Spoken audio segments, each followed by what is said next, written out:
አቡናን መምህርናን ሓደ ካብቶም ንሕብነሎም መምህር ኤፍሬም ዲያቆን ኤፍሬም ናይ ዲግሪ ስነ መለኮት ምሩቕ ክምህረና እዩ። ስለዚ ብሓባር ኮይና ነቲ ዝበሃለና ዘሎ ኃይለ ቃል ነስተውዕል ንምሃር። በስመ አብ ወወልድ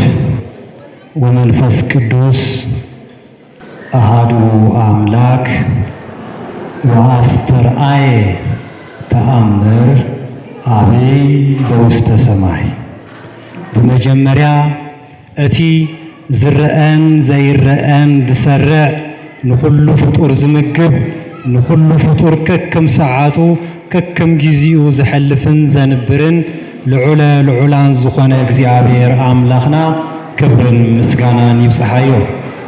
ከምኡውን ስሙ እንክጽዋዕ እትጽዋዕ ናይ ቅዱሳን ቅድስቲ ናይ ደናግል ድንግል ናይ ቅዱሳን ቅድስት ናይ ንጹሃን ድማ ንጽህቲ ዝኾነት መልእልተ ፍጡራን መተተ ፈጣሪት ዝኾነት ናይ ድሕነትና በሪ ዝኸፈተት ስለና እተማልድ ስለና እትጸሊ አዴና ቅድስት ድንግል ማርያም ክብርን ምስጋናን ይብጽሐያ። ከምኡውን ቅዱሳን ጻድቃን ሰማዕታት ከከም ደረጃ ማዕርጎም ክብርን ምስጋናን ይብጽሐዮም። ነቲ ዘይርአ ክርስቶስ ዝርአ አገልግሎት ብምግልጋል ናይ እግዚአብሔር ዓይኒ ዝተሰመኹም አይንተ እግዚአብሔር ካህናት ከምኡውን ነተልእኾ ፍጹማት ዝኾኑ ኣሕዋት ዲያቆናት መምሃራን ወንጌል መርጌታታት ኩላኹም ምእመናን ምእመናት ህዝበ ክርስቲያን ከመይልኩም መጺኹም ከመይልኩም ኣለኹም። አሜን። እቲ ብባህሪዩ ንባህሪዩ ምስጉን ዝኾነ እግዚአብሔር አምላኽና ባና ብድኹማት ባሮቱ ዝኸበረን ዝተመስገነን ይኹን። ንዘላትና ሓጻር ጊዜ ሓጻር ደቃይቕ ስለ ቃል እግዚአብሔር አምላኽ ተማሂርና ክንከይድ ክንክእል ኣለና። ናይ መብዛሕትና ኦርቶዶክሳውያን ሽግርና ኣብዚ እንታይ ተዘሚሩ ንፈልጥ ኢና፣ እንታይ ተሰቢኹ ወይ እንታይ ትምህርቲ ሒዝካ ኸይድካ ተልካያ ግን ምንም ኣይብለካን። ጥራሕ ናይ አባይ ቀሺ ናይ አባት ነብስና ዓመታዊ በዓል ነይሩ ከይድና ኩሶ ዝበሃል መምህር ነይሩ ከምዚ ኢሎም ዘሚሮም ጥራሕ ይዝበሃል ማለት እዩ። ግን እንታይ ሒዝካ ኸይድካ ኸኣኒ ክትፈልጥ ክትክእል ኣለካ ማለት እዩ። ምክንያቱ ከም ዕድል ኦርቶዶክሳውያን ኮይና ብዕድል ኢና ንኸይድ ዘለና እምበር ሃይማኖትካ እንታይ ኢልካዮ ሰብ ምንም ዝፈልጦ የለን። ስለዚ ኣትሊስት ኣብ ንመፀሉ ኣብ ዝኾነ ስብከት ኣብ ንረኽበሉ ሓደ ነገር ተማሂርና ክንከይድ ይግባአና እሞ ንኽንመሃር እግዚአብሔር አምላኽ ይሓግዘና። ከምዚ ቀዲሙ ዝተገልጸ ዓብይ ትምህርቲ ድማ ኣብ ሰማይ ተራእየ። ወንጌለ ዮሐንስ ምዕራፍ 12 ቁጽሪ 1 ናይዚ ቃል ጸሓፊ ወንጌለ ዮሐንስ ኮይኑ ቅዱስ ቤተ ክርስቲያንና ወልደ ነጎድጓድ በአኖርጌስ ነባቤ መለኮት ምባል እትጽውዖ ካፍቶም ኣብ ብሔረ ሕያዋን ዘለዉ ኣቦታት ካብ 12 ሐዋርያት ዝኾኑ ነገዱ ጥራሕ እውን ዘይኮነ ካፍቶም ላዕለዋይ ክላስ ዝበሃሉ ናይ ፈሪሳውያን ክላስ ዝነበረ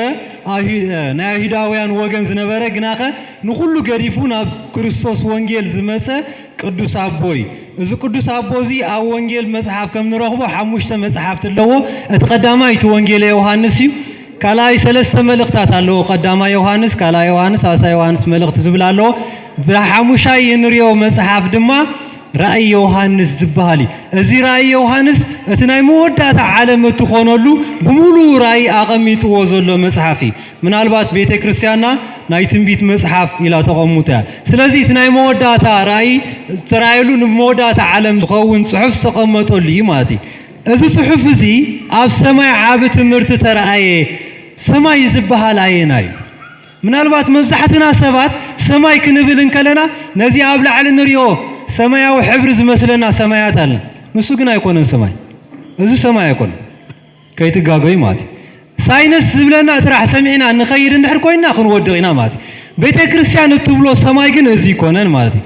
ክንደይ ሰማይ አሎ? ክንደይ ሰማይ አሎ? ክንደይ ሰማይ አሎ? መብዛሕትኡ ሰብ ክንደይ ሰማይ አሎ ክትብሎ ከለኻ ሓደ ሰማይ ይብለካ። ግን ቤተ ክርስቲያንና ክንደይ ሰማይ አሎ? ሸውዓተ ሰማያት ኣሎ እዞም ሸውዓተ ሰማያት ካብቶም 22 ስነ ፍጥረት ብዕለተ ሰንበት ዝተፈጥሩ ካብ ምንባር ናብ ዘይ ምንባር ዝመፁ ሸውዓተ ሰማያት ኣለውና ማለት እዩ መንበረ መንግስቲ ዝበሃል ኣሎ ሰማይ ውድር ዝበሃል ኣሎ ጽርሐ አርያም ዝበሃል ኣሎ መጀመርያ ነብሮ በሪኦምኒ ጽርሐ አርያም ድሕሪኡ ዘሎ መንበረ መንግስት ሳልሳይ ንረኽቦ ሰማይ ውድር ተባሂሉ ዝርከብ ማለት እዩ ብራብዓይ ሰማያዊት ኢየሩሳሌም ሓሙሻይ ሻድሻይ ሸውዓይ ድማ ዓለመ መላእክት ተባሂሉ ዝጽዋዕ ኢዮር ራማ ኤረር ተባሂለን ዝጽዋዓ ሸውዓተ ሰማያት ኣለዋ ማለት እዩ ግናኸ ኣብዚ ዝጠቕሶ ዘሎ ዓብይ ትምህርቲ ድማ ኣብ ሰማይ ተራእየ ሓንቲ ሰማይ ይጠቅስ ኣሎ ንሕና ንፈልጥ ሸውዓተ ሰማያት እዩ ከመይ ገይሩ ዳ ኣብ ሰማይ ይብሎ ማለት እዩ ኣብ ሰማይ ዓብይ ትምህርቲ ተራእየ ቅጽል ኢሉቱ ወንጌል እንድሕር አንቢብናዮ እንታይ ዝብል ኣብ ሰማይ ድማ ዓብይ ትምህርቲ ተራእየ ፀሓይ ዝተወንዘፈት ወርሒ ብእግራ ዝረገፀት 12 ከዋኽብቲ ኣኽሊል ኣብ ርእሳ ዝደፈት ሓንቲ ሰበይቲ ተራእየት ስለዚ ኣብ ሰማይ ዓብይ ትምህርቲ ተራእየ ተባሂሉ ዘሎ እዛ ሰማይ ተባሂላ ዘላ ምንታይ ሓደ ሰማይ ክንብል ከለና ልዕልና ናይ እግዚአብሔር አምላክ ልዕልና ዝግለጸሉ እዩ ሓደ ቀዳማይ ማለት እዩ ምክንያቱ እግዚአብሔር አምላክ ሰማይ ዝፋነይ ምድሪ ድማ መርገጽ እግረይ ስለዚ ሰማይ ዝፋነይ ክብል ኮሎ እግዚአብሔር አምላክ ዙፋን ሃሊዎ ወይ ዝቅመጠሉ ቦታ ሃሊዎ ዘይኮነ እንታይ ዳ ልዕል ዝበለ እግዚአብሔር አምላክ እስከ ሓተኩም ክንጽሊ ከለና ናበይ ነንቃዕረፍ በሐንሳብ ደለና ክንጽሊ ከለና ናበይ ነንቃዕረፍ አምላክ መሐረና ደንብል ንላዕሊ ገጽና ነንቃዕረፍ አምላክ ኣብ ሰማይ ጥራሕ ዲ ዘሎ ኣብዚ የለን ከባቢና እግዚአብሔር ያምልኽልን እግዚአብሔር አምላክ ኣብ ኩሉ ሙሉ እንዲ ኣይኮነን እንታይ ናራ ንላዕሊ እንዳንቃዓረርና ንእግዚአብሔር አምላክ መሐረን ንብል እንድሕርና ልዕልና ናይ እግዚአብሔር አምላክ ንምግላጽ እግዚአብሔር አምላክ ኣብ ኩሉ ሙሉ ድሕርና ክንመጾ ኢና ትምህርትና ስለዚ ልዕልና ናይ እግዚአብሔር አምላክ ንምግላጽ ማለት ዓብይ ትምህርቲ ኣብ ሰማይ ተራእየ ዝብሎ ዘሎ ድማ ካልኣይ ድማ ድንግል ማርያም ዘላቶ ድማ ካብተን ሸውዓተ ሰማያት ኣብ ራብዒቲ ሰማይ እታ ኣነ ንስኻትኩምን ክንወርሳ እናሃርፋ መንግስቲ ኣምላኽ ወይ መንግስቲ ሰማያት ተባሂላ ትጽዋዕ ማለት ስለዚ ሰማይ ተባሂሉ ዘሎ ነዚ ማለት ካፍተን ዘን ሰማያት እዚኣዘን ካፍተን 20 ዓለማት ኢልና ንጽዋዕን ኣብ ቤት መጽሓፍ ቅዱስና 20 ዓለማት ኣለዋ 9 ዓለመ እሳት ተባሂለን ዝጽዋዓ ካፍተን 9 ዓለመ እሳት ዝተባሂለን ጽዋዓ ድማ ሰማያት ሸውዓተ ሰማያት እየን ማለት እዩ ስለዚ እንታይ እዩ ዓብይ ትምህርቲ ዝተራእየ ኣብዚ ሰማይ እንታይ ዓብይ ትምህርቲ እዩ ተራእየ ሎሚ ኣነ ንስኻትኩም እዚ ትምህርቲ ዝንሪኦ ደለና ኢና ክንመሃሃር ማለት እዩ ዓብይ ትምህርቲ ተባሂሉ ዘሎ እንታይ ኣብ ሰማይ ዝተራእየ ዓብይ ትምህርቲ እንተልና ኣቦታት ነዚ ትምህርቲ እዚ ብሰለስተ ይመቕልዎ ማለት እዩ ንሱ ድማ እንታይ ነገረ ክርስቶስ ነገረ ማርያም ነገረ ቤተክርስቲያን ዝተገልጸሉ ምስጢር ስለ ዝኾነ ማለት እዩ እንታይ ኢለኩም ነገረ ክርስቶስ ነገረ ማርያም ነገረ ቤተክርስቲያን ዝተገልጸሉ ዓብይ ምስጢር ስለ ዝኾነ ማለት እዩ እዚ ዘለናዮ ዘመን ከም መጀመርያ ክገልጽዎ ከለዉ ቦና ዝተገልጽዎ ዘመነ ግልጸት ወይ ድማ ኤፒፋኒ ይበሃል ድማ ብናይ ግሪክ ቋንቋ ኤፒፋኒ ይበሃል ኤፒፋኒ ማለት ብግሪክ ቋንቋ ጥምቀት ማለት እዩ ጥምቀት ማለት ኤፒፋኒ ክባል ከሎ ግልጸት ማለት እዩ ንምንታይ እዩ ጥምቀት ምስ ግልጸት ዝተኣሳሰር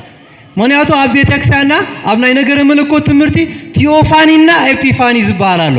ሓፈሻው ግልጸትና ስፔሻል ግልጸት ዝበሃል ብፍሉይ ዝተገልጸሉ ማለት እቲ ሓፈሻው ግልጸት እግዚአብሔር አምላክ ንእስራኤላውያን ኣነ እግዚአብሔር አምላካ ከምዚ እንዳበለ ሙሴ ዝነጋገሮም ዝነበሩ እግዚአብሔር አምላክ ንእስራኤላውያን ዝተገልጸሎም እዩ እቲ ፍሉይ ግልጸት ኢላ ቅድስት ቤተክርስቲያንና እትጽውዖ ድማ ኣብ ግዜ ጥምቀት ጎይታናን መድሓኒናን ኢየሱስ ክርስቶስ ሚስጥረ ስላሴ ዝተገልጸሉ እዩ ማለት እዩ ጎይታናን መድሓኒናን ኢየሱስ ክርስቶስ ክጥመቕ እንከሎ ኣብ ሰማያት ኮይኑ እንታይ ኢሉ እነሆ ትዝፈትዎ ወደይ ኢሉ ወልድ ብፍሉይ ኣካሉ ኣብ ሩባ ዮርዳኖስ ነይሩ መንፈስ ቅዱስ ድማ ብኣምሳለ ርግቢ ኣብ ምንታይ ዓሊቡ ኣብ ርእሱ ዓሊቡ ማለት እዩ ስለዚ ኣብ ወልድ መንፈስ ቅዱስ በብፍሉይ ኣካሎም ዝረኣናሉ ፍሉይ ግልጸት እዩ ማለት እዩ እዚ ድማ ቅድስት ቤተክርስቲያንና ፍሉይ ግልጸት ኢላ ወይ ዘመነ ኣስተርእዮ ናይ ጎይታናን መድሓኒናን ኢየሱስ ክርስቶስ ሚስጥረ ስጋዊውን ሚስጥረ ጥምቀትን ወይ ሚስጥረ ስላሴን ዝተገልጸሉ ሚስጥረ ስጋዊ ንናይ ሚስጥረ ጥምቀት ግልጸት ዓብይ ትርጉም ኣለዎ ጎይታናን መድሓኒናን ኢየሱስ ክርስቶስ ፍጹም ኣምላኽ ፍጹም ሰብ ኮይኑ ኣብ ሩባ ዮርዳኖስ መጺኡ ክጥመቕ እንተዘይንሪኦ ነርና ኣብ ሰማያት ኮይኑ ክምስክር ኣይምሰማዕናን ወልድ መንፈስ ቅዱስ ድማ ብኣምሳለ ርግቢ ክዓልብ ኣይምርኣናዮን ማለት እዩ ልብ በሉ ገለገለ ሰባት ርግቢ መሲልዎም ብርግቢ ዝቀርጽዎ ርግቢ ግን ኣይኮነ በአምሳለ ርግቢ መንፈስ ቅዱስ ወሪዱ ርግቢ ከይመስለና ምክንያቱ ዝወረደሉ ሰዓት 4 ናይ ለይቲ ነይሩ በቆጻጽራ ቤተክርስቲያንና ሰዓት 10 ናይ ለይቲ ስለዚህ ሰዓት 4 ወይ ሰዓት 10 ናይ ለይቲ ርግቢት ኣይትንቀሳቀስና እንታይ ዳ ሰዓት 10 ሰዓት 4 ናይ ለይቲ ርግቢት ወሪዳ እንተና ነቶም ኣብቲ ግዜ ዝነበሩ ሰባት ዝራእዮም ዝነበረ በአምሳለ ርግቢ ኮይኑ ማለት ፍሉይ ግጽት ምክንያቱ አካል ኣለዎ መንፈስ ቅዱስ አካል ኣለዎ መብዛሕቶም ኣብ ቤተክርስቲያንና ካብ መንፍቅናዊ ህይወት ዝኣተው መናፍቃን ዝወጹ እንተሪኹምና ኣብ ሚስጥረ ስጋዌን ኣብ ሚስጥረ ጥምቀትን ወይ ድማ ኣብ ነገረ መንፈስ ቅዱስን ኣብ ነገረ ክርስቶስን ዝወጸ ብዛሓበ ኣብ መንፍቅናዊ ህይወት ዝወጹ እዮም ማለት እዩ ስለዚህ ነዚ ግልጸት እዚ ዝተገልጸሉ ስለ ዝኾነ ነዚ ድማ ወንጌል ዮሐንስ በዓሉ እንታይ ኢሉ ንወዲ ብጀካ ኣቦ ሓደ እኳ ዝፈልጦ የለን ንወድ ብጀካ ሓደ ኣቦ ካልእ ዝፈልጦ የለን ንወድ ብጀካ ኣቦ ዝፈልጦ የለን ነቦኻ ብጀካ ወዱ ዝፈልጦ የለን እዩ እስከ ክሓተኩም ነቦና ንሕና ንፈልጦ ካልኣይ ተወሰኩም ኣቦና ዲን ዝፈልጥ ሰብ ኣሎ ኣቦና ዲን ዝፈልጥ ኣነስ ርግጸኛ ኣቦይና ደይን እዚኦም እዮም ዝብል ኣሎ ደብ ተረስልኩም ተጠራጢርኩም ኣይትጠራጠሩ ግና ክንክርዳና ዘለዎ እንታይ ኣቦና ናዴናን ኣነ ኣቦኻየ ኣነ ኣዴኻየ ስለ ዝበለትካ ኢኻ ኣሚንካ ተቐቢልካ ዘለኻ ኣይኮነ እንዲ ወዲ 20 ዓመት ምስ ኮነ ወዲ 30 ዓመት ምስ ኮነ ኣቦኻ ኣይኮነን ኣዴኻ ኣይኮነን ዝተባህሉ የለው እንዴ ኣሎ ዲኤንኤ ገለኻ ሳይንስ ኮም ዝብለካ መቸም ዲኤንኤ ጌርካ ትምርመር ኢኻ ሰብ ዝሰርሖ መቸም ሙሉእነት የብሉን ንሓን ንሱ ኣብቲ ድሕርና ስለንመፀ ስለዚ ንወዱ ብጀካ ኣቦ ዝፈልጦ የለ ንኣቦ ድማ ብጀካ ወዱ ዝፈልጦ የለ ንሕና ሽዕ ግዜ ነቦና ክንፈልጦ እንተደለ ኣይንፈልጦ ኢና ኣቦና ሽዕ ግዜ ንዓና ክፈልጠና እንተደለ ኣይድራ እንታይ ዓይነት ጠባይ ዘለዎ ዝቆልዓ ካብዞም ደቂ ኣይፍልይ ዝበለ እንታይ ዓይነት ጠባይ ዘለዋ ካብዞም ከምኡ ንበሃል እንዲና ኣይኮነን ጎይታናን መድሓኒናን ኢየሱስ ክርስቶስ ግን ነቦ ይፈልጦ ኣብ ድማ ንወዱ ይፈልጦ ስለዚህ ይፈልጦ ክትበሃል እንከለኻ ምፍላጥ ከምዚ ናይ ሰባት ምፍላጥ ከይመስለኩም ማለት እዩ ንሕና እንፈልጦ ውሱን ኣብ ግን ፍሉይ ስልጣኑ ብፍሉይ ሓይሉ ምስ ወልድ ማዕረ ወልድ ብፍሉይ ሓይሉ ብፍሉይ ስልጣኑ ምስ ኣብን መንፈስ ቅዱስን ማዕረ ስለዚህ ብጀካ ንወልድ ንኣቦ ዝፈልጦ የለ ብጀካ ኣቦ ድማ ንወልዱ ዝፈልጦ የለ ነዚ ድማ ቅዱስ ጎርጎርዮስ ዘኒሲስ ዝበሃል ኣቦ ሚስጥረ መለኮት ዝተገልጸ በብቁሩብ ከከም ዓቕሚ ናይ ሰብ ዳ እምበር እቲ ሓቂ ብምሉእ እዩ ከከም ዓቕምና እዩ ዝግለጸልና ምናልባት ገለገለና ድኹማት ክንከውን ብውሕድ ግለጸልና ከም በዓል ዮሐንስ ወንጌላዊ ድማ ክሳብ 3 ሰማያት ዝርይዎ ዝነበሩ ኩሉ እዚ ራእይ ዮሐንስ ጽሓፉላ ክግለጸልና ይኽእል እዩ ማለት እዩ ስለዚ እዚ እዩ እቲ ቀንዲ ተገሊጹ ዘሎ እንብሎ ዘለና ማለት እዩ ካልእ እግዚአብሔር ንዓለም ከም ዘድሓነላ ዝተገልጸሉ ስለ ዝኾነ ዓብይ ተባሂሉ ሕዙ ኣርእስትና እንታይ እናተባሂልና ዘለና ብመጀመርያ ሰማይ እንታይ ምዃኑ ገሊጽና ኣለና ዓብይ ትምህርቲ ተባሂሉ ዘሎ እንታይ ኢልና ኣለና ነገረ ክርስቶስ ሚስጥረ ስጋዌ ስለ ዝተገልጸ ኣብ ሚስጥረ ጥምቀት ሚስጥረ ስጋዌ ስለ ዘለና ኢንዲቴይል ክንኣትዎ ንኽእልና ምስ ግዜና ዘለና ማለት ስለዚ ሚስጥረ ስጋዌ ግን ናይ ኣምላኽ ሰብ ምዃን ካብ ሰማያት ምሁራን ፍሉይ ምስጢር እዩ ሰብ ብሓይሉ ኣምላኽ ክኸውን ይኽእል ይኸውን ክውስኸኩም ሕቶስከ እንታይ ዳ ይሓትት ከይትብሉ እምበር ሓደ ሃብታም ሰብ ብዙሕ ገንዘብ ዘለዎ ብሓሙሽተ ደቂቕ ድኻ ክኸውን ይኽእል ይኽእል ኣይክእልን ይኽእል እዩ እቲ ሓንቲ ዘላቶ እንታይ ዝገብር ብሓሙሽተ ደቂቕ ዘለዎ ብምሉእ ሃብቱ ንሰባት ምዕዳል እዩ ብሓሙሽተ ደቂቕ 5 ሚልዮን ተለኖ 5 ሚልዮን ንኹስቶ ሃብዎ ዜሮ ተሪፉ ኣይኮነን ሓደ ድኻ ግን ብሓሙሽተ ደቂቕ ሃብታም ክኸውን ይኽእል ኣይክእልን ስለዚ ኣምላኽ ሰብ ክኸውን ይኽእል እዩ ሰብ ግን ኣምላኽ ክኸውን ኣይከኣሎን ስለዚ ሰብ ኣምላኽ ንክኸውን ግን መጀመርያ ኣምላኽ ሰብ ክኸውን ነይርዎ ነዚ ድማ እቲ ኩሉ ዝከኣሎ እግዚኣብሔር ኣምላኽ ሰብ ዝኾነ ማለት እዩ ዓለም ኣብዚ እዩ ግራ ዝኣትዋ أبزين عالم كان زخونهم فلسفات مالتي كبعل نيتشه سقراطس جميركا نبعل بلاطو خيركا نبعل زمناوي نبعل ديكارت ندحر مسيخا بمولهم أبزيهم حمبليل زبلو مالتي أيردوم كما يجرو أملاخ سبي يخوني السخاكو بزاخو بايا رسخا زخونت بزعبا نقرات تحاسب تمارا مرسي انت خوينو أملاخ را انت خوين ديسال انت خوين مغنياتو نحنا خنفلطو زي نخل بوزح نقرات هلو أبي ودنا رينا زي نفلط بوزح نقرات هلو اسكا صبا انت يحبو صبا انت يحبو صعدا دي رقصنيا تاتيو ناي صبا حبر ناي كلكم حجي صعدا غيركم اللهم صعدا غيرنا دلنا حبر غيفالالو صعدا ها يفالالو صعدا غيرنا يزلنا نصلا مونتايدا صعدا خويندا هاينا يتحقنيا صعدا هاينا يتحقنيا صعدا كلنا صعدا غيرنا هنا نبل مات سلازي صعدا كمان نبعلو سي انتاي نغورو دمق زباله صعدا هسس زباله صعدا نابيچا زخده صعدا انتاي نغورو بعنا انتاتاتينا نوصل ግን أنا دليل زلوا قلت أمسك صعدا حبري صبا ستي قاسي إذا كان دحرنيش سيتجندي حقاس تايوصل ها تايوصل أي حوصل دمش معسيو نابك أي تغير معس من يغيره زفلت قالوا كردا حقايم كتلو تقوليهم حقايم كتلو تقوليهم من البعض عبنا حكمنا هو تمسيخ أنت له مسبلع خيو مقبية خمزيلو تدقيقو خمزيلو دحراي ناب دمن ناب أكسجين نغير بلك كم يجري غير جنا ينقر كاني مات حكيم مالت نقالات تقامولو يقريت أنا أقولكم معبول تنقالي زبال معبول تنقالي كم يندحري لكمني انتي قبرك حكيم مسيكا مجمريا تخرجوا انتي قبرك انتي سمع كايب لك هيكونه أنا حميمة لو قلت قفت يلك حكيم كفلت أقول حمامك يفلتر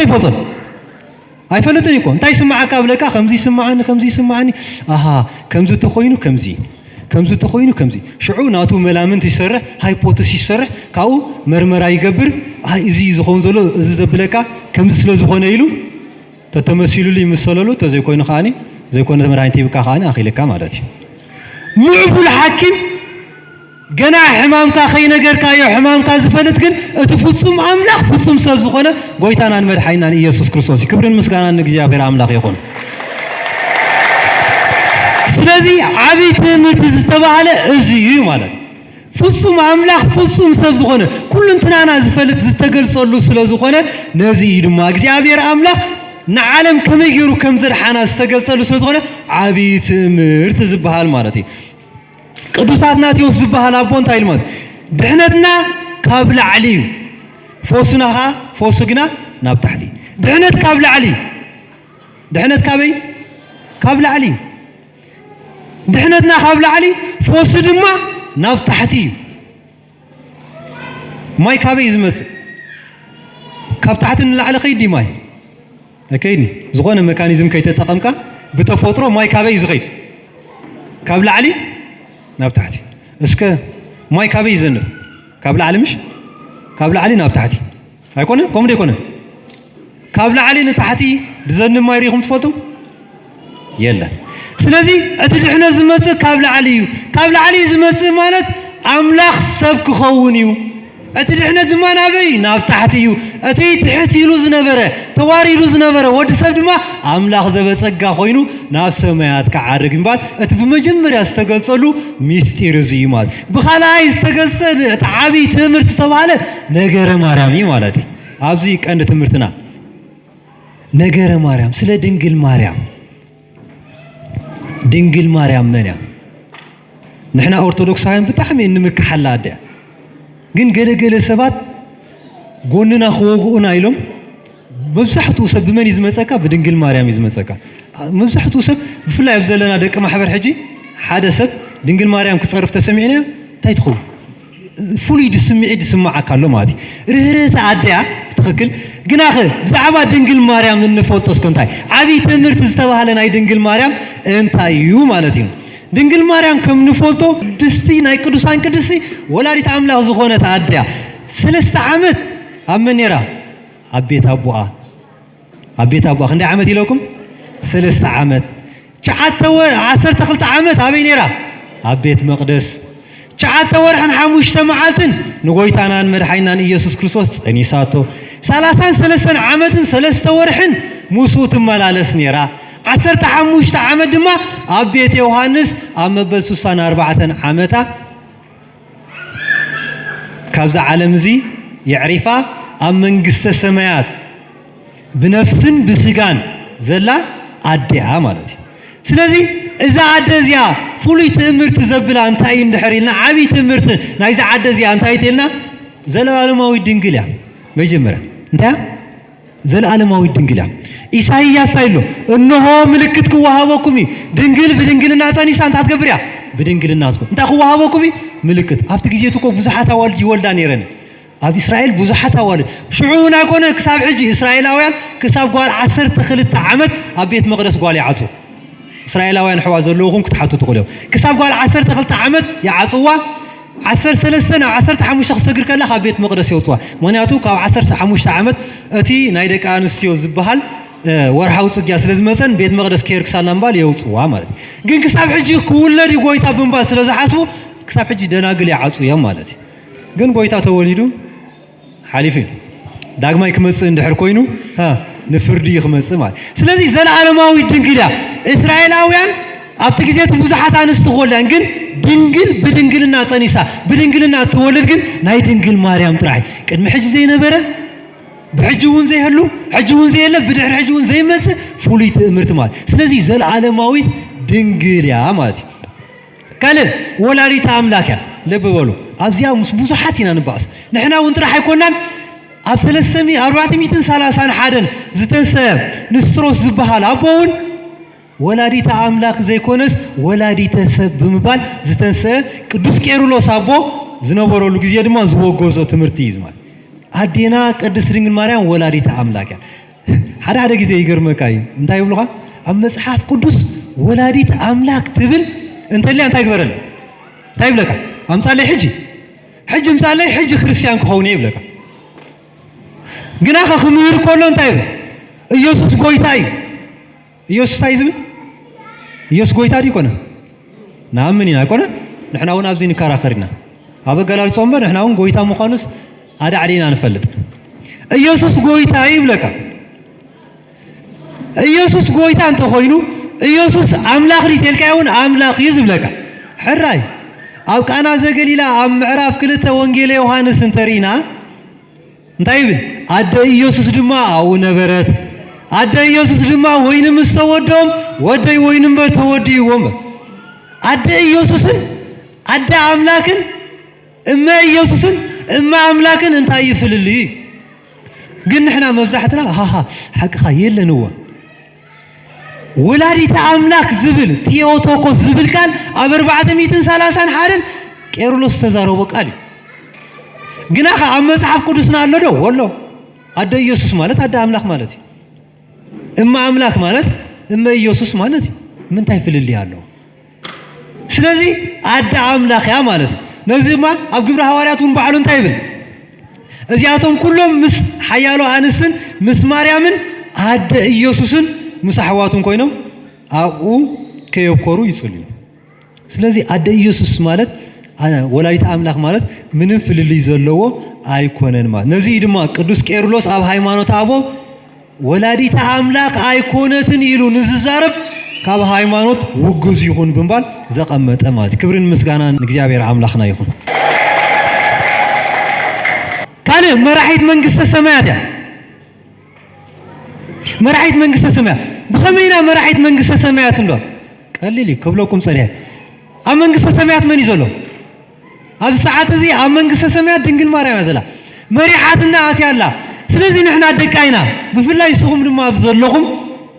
دك مريم تباهلكم يخم تصوعوا أيكونن ناي محبرنا مصوع أنت ناي محبركم بسم عدينا قدس دنقل مريم تكو أيكونن بفولي دما ساعتكم دما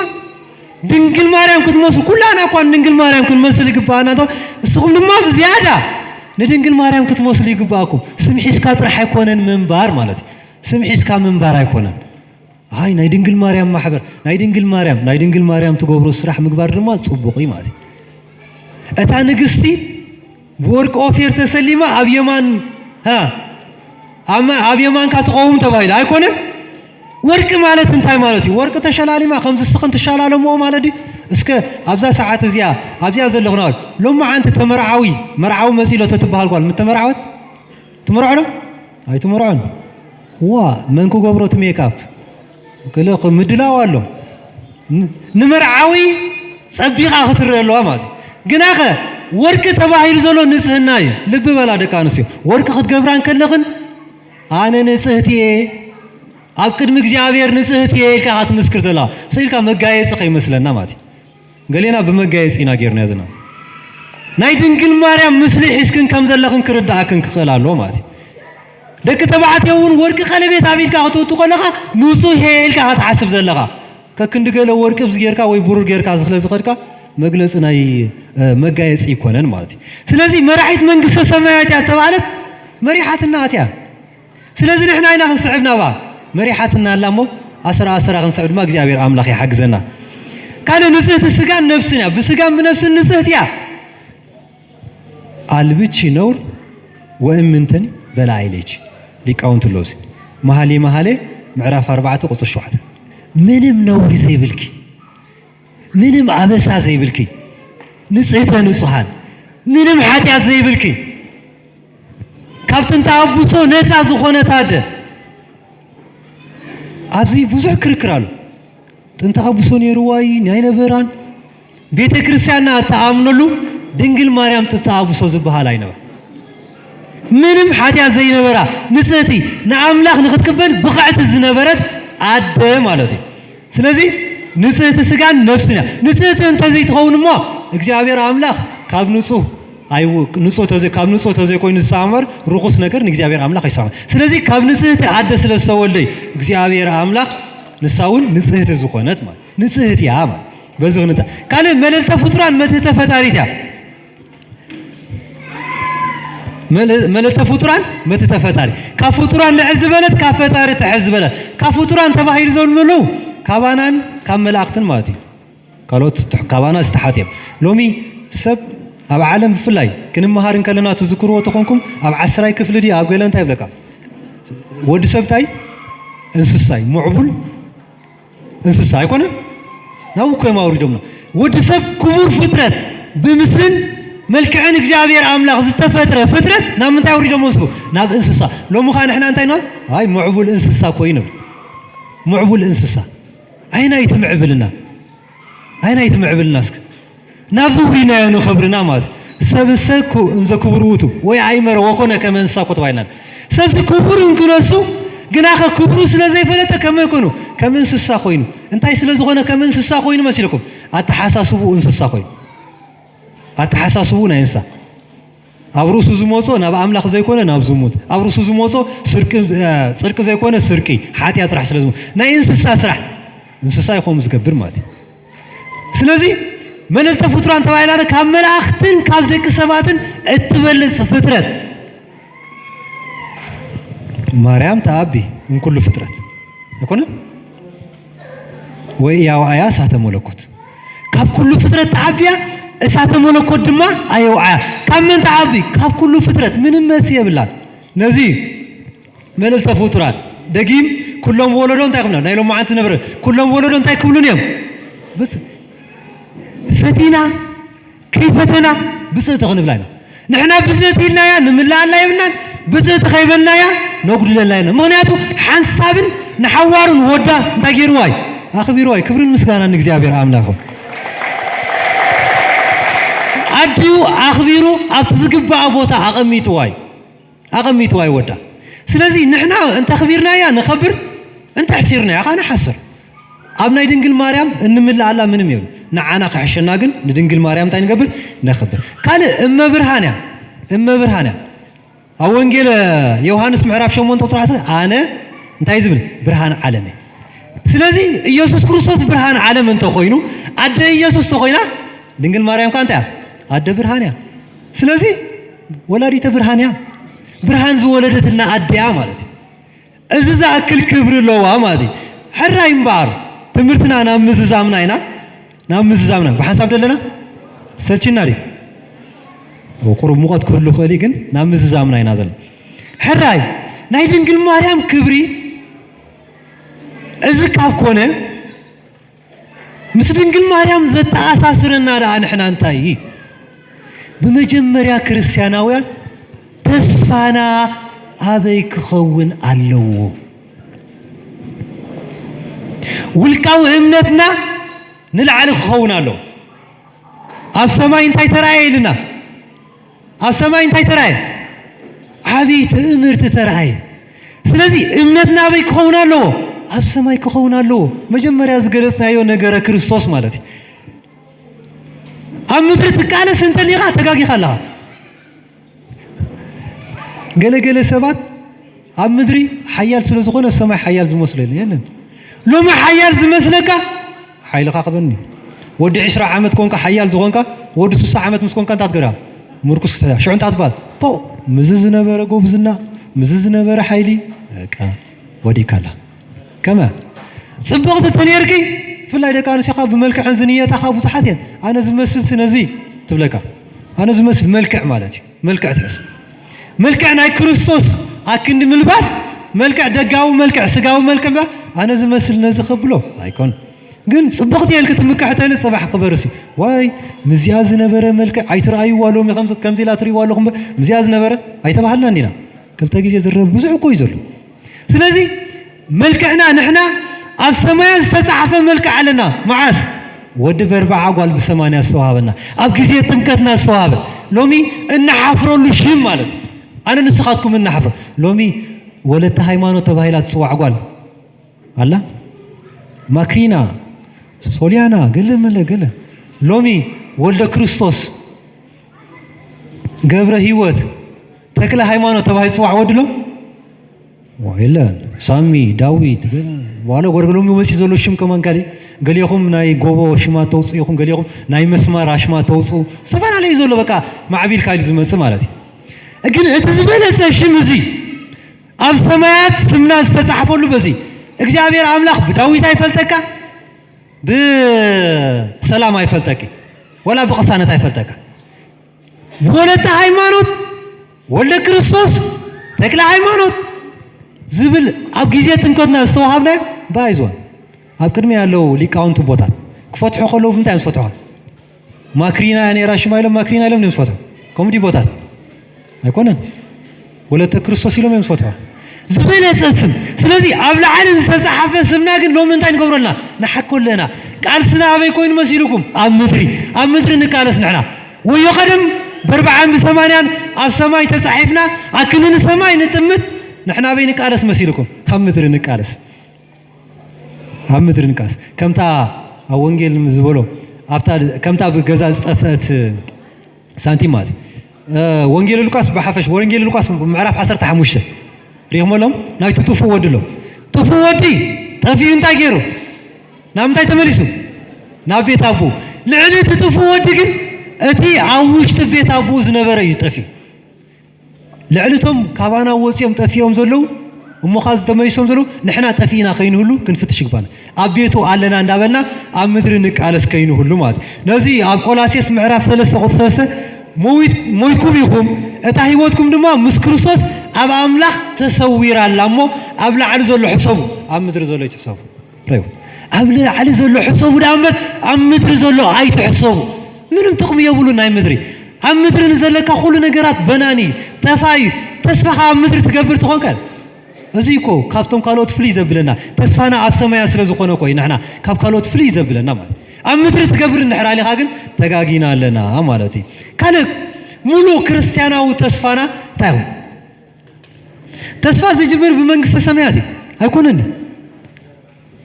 ንምንታይ ንለፋዕ ኣለና እስከቦታት ኣብዚ ቅድሚ ያለው ምንም ከይከፈልናዮ ምንም ወረገ ናይሎም ስደንደንቲና ወረገ ናይሎም ዘለና ክርስቲያን አብካና ዘለና አራያ አዝዩ ዝወረደ በቃ ዝወረደ ንዓድና ኮሓሹ ካሊ ይትረፍ ስሩዕ መግብ ከማን ይረኽቡ ማለት ኣብዚ ስደት ዘለው ግን ኣዝዮም ዝተዋረዱ ካብ ኣራሳ ናብ ዝፀዊዕካዮ ንሓደቦ 200 ናይ ታክሲ ኢልካ ትቦ ማለት እዩ ንሰን ከማን እዞም ካህናት እዚኣቶም ክበልዑ እዚኦም እንዳበልካ ደገልግሉ ኣገልግሎትኩም ኣይንፈልጦም ግን ዓስቦም ካብ እግዚኣብሔር ኣምላኽ ስለ ዝኾነ ንዑ ኢሎም ኣይኮኑ ማለት እዩ ተረዲኹምኒ ብሓሳብ ደለና ዓስቦም ድኻሞም ንህዝበ ክርስቲያን ከገልግሉ ዳ እምበር ንስኹም ብትህቦ ቅራቦ ኣይኮኑ ዝዓበየ ተስፎም ኣብ እግዚኣብሔር በመጀመሪያ ነፍሶም ድሒኖም ዳሕራይ ከዓ ንመን ከድሕኑ ኣይኮነ እንዲ ሁሩ ወመሃሩ ማእኸል ተኻሉ እፍንወኩም ኣለኹ ኣይኮነ እንዲ ኣባ ተፈኒዮም እዮም ዘለዉ ስለዚ ካብ እግዚኣብሔር ኣምላኽ ዝተዋህቦም ሓደራ ስለ ዘለዎም እዮም ዘገልግሉና ማለት ስለዚ ተስፋ መንግስቲ ኣምላኽ ገይሮም ንሕና እንህቦም ተስፋ ወይ ናባኻ ስለ ዝመፁ ንገዛኻ እስኻ ትህቦም ቅራቦ ተስፋ ገይሮም ኣይኮኑን ዝነብሩ ማለት እንታይ ዳ መንግስቲ ኣምላኽ ተስፋ ምግባር ነዛ መንግስቲ ኣምላኽ ሒዞም እዮም ከዓኒ ናባና ዘውርዱና ማለት ምክንያቱ እንታይ ኢና ነርና ምንጃ ኣእይንተ እግዚኣብሔር ካህናት ቀሊል ከይመስለኩም ዝሽመት እዚ ብፍላይ ኣቃሊልና ንሪኦ ህዝበ ክርስቲያን ተሊና ተዋሪድና ኣለና ማለት ኣእይንተ እግዚኣብሔር ማለት በትንሶም ዝርኢሉ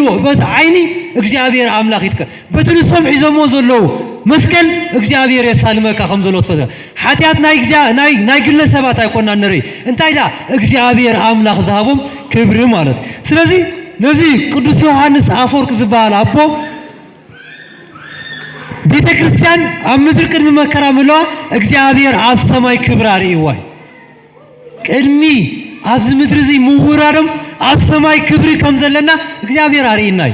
ንሕና ግን ልቢ አይበልናዮን ማለት እዩ ነዚ ካላይ ቆሮንቶስ ምዕራፍ 5 ቁጥር 7 በእምነት እምበር ብምርአይ አይኮናን እንመላለስ በምንታይ በእምነት እምበር ብምርአይ እስከ በሐሳብ ደለና ናብ ምዝዛምና ኢና እንተ ወሰድና 7 ደቂቃ 8 ደቂቃ ናብ ምውዳእና ኢና መንግስቲ አምላክ ሪእያ ዝብላሉ የለን መንግስቲ አምላክ ክንወርስ ምዃንና ግን እንታይ ንገብር በእምነት ነው ካሊ ይትረፍ ሰብኮ ነቲ ዘይረአዮ ዘይፈልጦ ከማን አሚኑ ይኸይ ኩላና ብታክሲ ለመፂና ሎ ማዓንቲ ብታክሲ ለመፂና ታክሲ መፂኹም ብፍላይ ካብ በዓል ኣራብሳ ዝመፃኹም ማለት እዩ ክስቀሉን ከለኹም ነቲ ኣውቲስታ ትፈልጥዎ ዲኹም ነቲ ኣውቲስታ በይትፈልጥዎን ከለኹም ግን ብሰላም ከትወኒ ኢልኩም እንታይ ጌርኩሞ ኣሚንኩሞ ዶ እምነትኩም ኣመን ጌርኩም ኣብቲ ሰብ ቆይ በቃ ከትወኒ እዩ ደይትፈልጦ ኣውቲስታ ከማን ኣሚንካ ያለኻ ማለት እዩ ስለዚ ናይ እግዚአብሔር ኣምላኽ ኩሉ ነገራት በእምነት ኢና ንቕበሎ ነዚ ክርስቲያን ካብ ካልኦት ፍልይ ዝበልና 10 ህዋሳት ኣለና ማለት 5 ህዋሳት ሳይነስ እዩ ዝብለና ሳይነስ 5 ህዋሳት ንሕና ግን 10 ህዋሳት ዘለና ከምዚ ስጋዊ ዓይኒ መንፈሳዊ ዓይኒ ክህልወና ኣለዎ በእምነት እንሪኦ ዓይኒ ከምዚ ስጋዊ እዝኒ መንፈሳዊ እዝኒ ክህልወና ክኾን ኣለዎ ቃል እግዚአብሔር ኣምላኽ ዝሰምዕ እዝና እኮ ብዙሕ ይሰምዕ ስለዚ በእምነት ተኣምበር ብምርኣይ ኣይኮናን እንነብር ምክንያቱ ክሪኦ ዘይንኽእል ብዙሕ ነገር ኣሎ ወዲ 20 ዓመት ኮንካ ወዲ 30 ዓመት ኮንካ ሕቆኻ ሪኻ ትፈልጥስ መንበስ በስቱ ሪዋ ዝፈልጥ ሰብ ኣሎ ዓይኑ ሪዋ ዝፈልጥ ሰብ ኣሎ እስካ ክነግረን ዝኽእል ሕቁ ኣብ ሕቁ ፍላይ ብዛ ማእኸል ሕቁ ሲ ምልክት ዘላቶ ዝፈልጥ ሰብ ኣሎ የለን መንበስ በስቱ ኣብዚ እንታይ ምልክት ኣለኩም ዝርዩ ዝፈልጥ የለን ክፋላት ናይ ኣካላትካ እኳ ክትርኢ ዘይከኣልካስ ናይ ኣምላኽ ምህላውን ዘይምህላውን ወይ ድማ መንግስቲ ኣምላኽ ተስፋ ምግባርካ ብድንግል ማርያም እትረኽቦ ተስፋ ምግባርካ ግን እንታይ ኮንካ ክትጠራጠር እንታይ ዘጠራጥረካ ሳይንስ ንምንታይ ናብ ሳይንስ ትወርድ እስኻ እኮ ክርስቲያን ኢኻ ሳይንስ ኢኻ ናብ ክርስትና ከተምፆ ዝግባእካ ዘሕዝነካ እኮ ሳይንስ ሰብ ንሰማይ ዓሪጉ ክትብሎ ከለኻ ከመይ ገይሩ ግራቪቲ ስሕበት መሬት ኣሎ ከውድቐካ እንዲዩ እብኒ ደርቢያስከ ንላዕሊ እንድያ ትወርድ ብለካ ዝገርመካ ኣየር ዳ ከመይ ጌራ ንላዕሊ ትኸይተልካ ኢኻኒ ምስቲ ግራቪቲ ተባኢሳ ከምዚ ኢላ ዶ ገለመለ መዞት እዮም ንእግዚአብሔር ኣምላኽ እንታይ ይሳኑ ኣልቦ ዘይሳኖ ንእግዚአብሔር ኣምላኽ ድሳኖ ገብርኤል እኮ መወዳእታኹም ኢልዋ ንግል ማለት ንእግዚአብሔር ኣምላኽ ዝሳኖ ነገር የለን ሎሚ ግን ሰብ ንሰማይ ዓሪግ ተልካ ኣይ ፊዚክስ እንዲ ከመይ ገይሩ ይሰርሕ ብለካ ፍጹም አምላክ ፍጹም ሰብ ኮይኑ ተልካ አይ ከመገሩ ጸባን ቡንን ተተሐዋዊሶ ካል እንዲ ዝበካ ስለዚህ ባዮሎጂ እትወካ ማለት ከመገሩ ሰብ አምላክ ሆን አምላክ ከመገሩ ናብ ሰብ ይወርድ ለካ ሓደ ተደመሮ ሓደ እንዳበለካ ሓደ ዝረብሖ ሓደ ተደመሮ ሓደ ክልተ ይብለካ አይኮነ እንዴ ኮም ደይኮነ ዝብለና ማትስታ ይብለና ሓደ ተደመሮ ሓደ ርግጸኛታት ወቸም ኣብ ትምህርት ዓለም ብብልዒ ዝርዳና ምሽ ሓንቲ ባን ኔራትካ ካልአይት ባን ኔራትካ ክንደይ ባን ኮይነና አልካ ሓንቲ ባኒ ብየማነይቲ ይትካላ ሓንቲ ባኒ ብጸጋመይቲ ይትካላ ክንደይ ኮይነን ሓደ ተደመሮ ሓደ ሓንቲ ባኒ ተደመሮ ሓንቲ ባኒ ክንደይ ኮይነን ሓራይ ክልቴን ካርብሕወን ክልቴን ቢልኩም ሕስሞን አለው አርብሕወንካ ከመየሩ እንዳራኹምን በዓይንኹም እዚ ኮይ በቃ ይልካ ሓደ ስለዝበለካ እንዳራኻየን ክልቴን እንዳራኻየን አይካ ሓደ ትብል ማለት እዩ ናተስ ክሳብ ክንዚ ይዕዊርና እንዳተንቀሳቀሰናሉ እንከለናሲ ንምንታይና ናብ እግዚአብሔር አምላክ መሲና በእምነት ዘይንቅበል ማለት ስለዚህ ተስፋ በስምዒት አይፈጠርኒ ልብ በሉ ዝበክታ ተስፋ በምንታይ አይፈጠርኒ በስምዒት አይፈጠርኒ ተስፋ ካብ እግዚአብሔር አምላክ በእትረኽቦ ራእይ ወይ በእትጥሙቶ ራእይ ዳንበር በስምዒት ዝመጽት አነ ተስፋ ክገብር ገሌልካ ትቆዶ ነገር አይኮንም ተስፋኻ ካብ ራእይ ካብቲ ዓቢ ሰማይ ካብቲ ላዕሊ ዝኾነ እግዚአብሔር አምላክ እዩ ማለት ስለዚህ ተስፋና ኣብ እግዚአብሔር ክኸውን ይግባና ሓራይ ሆ ክንዮ ናይ ዘመንና ዘሎ ዕክርክር አዒንትና ናበይና ክንጥምት ዝግባና ተልና ናብ ላዕሊ ክንጥምት ይግባና ኣብ ሰማይ እንታይ ተረ ዓቢ ትእምርት ተራእየ ስለዚህ ናብዚ ዓቢ ትእምርት ድሕነትና ዝኾነ ድንግል ማርያም እትወና መንገዲ ክንጥምት ይዝግባና ስለዚህ ተስፋና ኣብ ድንግል ማርያም ክንገብር ይግባና ምክንያቱ ንሳ መራሒትና ሒሳትና ትኸይድ ንሳ ሎሚ ግን ኣብ ምድሪ ክንገብር አይግባና ኒሞ ተስፋና በሙሉ ናብ ሰማያት ክንገብር እግዚአብሔር አምላክ ይሓግዘና ስብሐት ለእግዚአብሔር ወለወላዲቱ ድንግል ወለመስቀሉ ክቡር አሜን ቃለ ሕይወት يسمعلنا ስሙን ስምናን ኣብታ ዘይተሓልፍ ኣምደ ወርቂ ጽሓፈልና ብሓቂ ብድጋሜን መምህርናን ኣቡናን መምህር ኤፍሬም ቃለ ሕይወት يسمعلنا ጻድቅ ወቅዱስ ገባሬ ተአምር ጻድቅ ወቅዱስ አገልጋል አምላክ አባ ሊባኖስ አገልጋል አምላክ አባ ሊባኖስ